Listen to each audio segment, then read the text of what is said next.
Dairy అనేది కేవలం వ్యక్తిగత జ్ఞాపకమే కాదు, ఒక వ్యక్తికి కాలానికి నిలువెత్తు సాక్ష్యం. ఆనాటి పరిస్థితులు, భావోద్వేగాలు, జీవితంలో ఎదురైన కష్టనష్టాలకు సంబంధించిన జ్ఞాపకాలు అందులో నిక్షిప్తమై ఉంటాయి. ప్రముఖ చరిత్రకారుడు, మాజీ సీఎం కేసీఆర్ గురువు డాక్టర్ జయశెట్టి రమణయ్యకు కూడా చిన్న వయస్సు నుంచే డైరీ రాసి అలవాటు ఉండేది. ఆయన జీవితకాలంలో 58 డైరీలు రాసి చరిత్ర సృష్టించారు.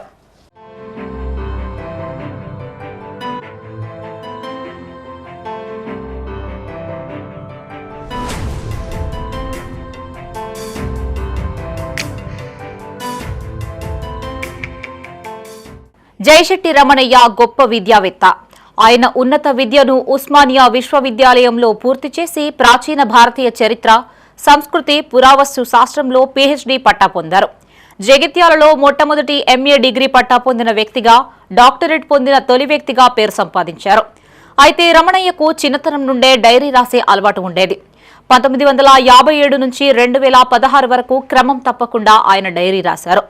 జీవితంలో జరిగిన ప్రధాన అంశాలు, విశేషాలని అందులో రాసుకున్నారు. నేటి తరానికి డైరీ ప్రాముఖ్యతను తెలిపేందుకు ఆయన రాసుకున్న 58 డైరీలను ప్రదర్శించి global book of world record, India book of record సొంతం చేసుకున్నారు.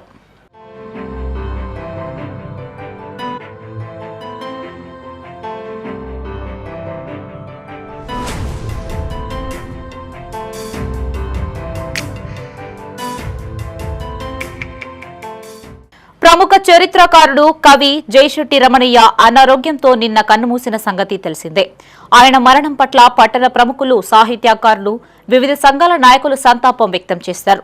రమణయ్య ఆత్మకు శాంతి చేకూరాలని ప్రార్థిస్తూ కుటుంబ సభ్యులకి ప్రగాఢ సానుభూతి తెలియజేశారు. ఈ నెల 29న ఆయన పార్థిక దేహానికి అంత్యక్రియలు నిర్వహించనున్నారు.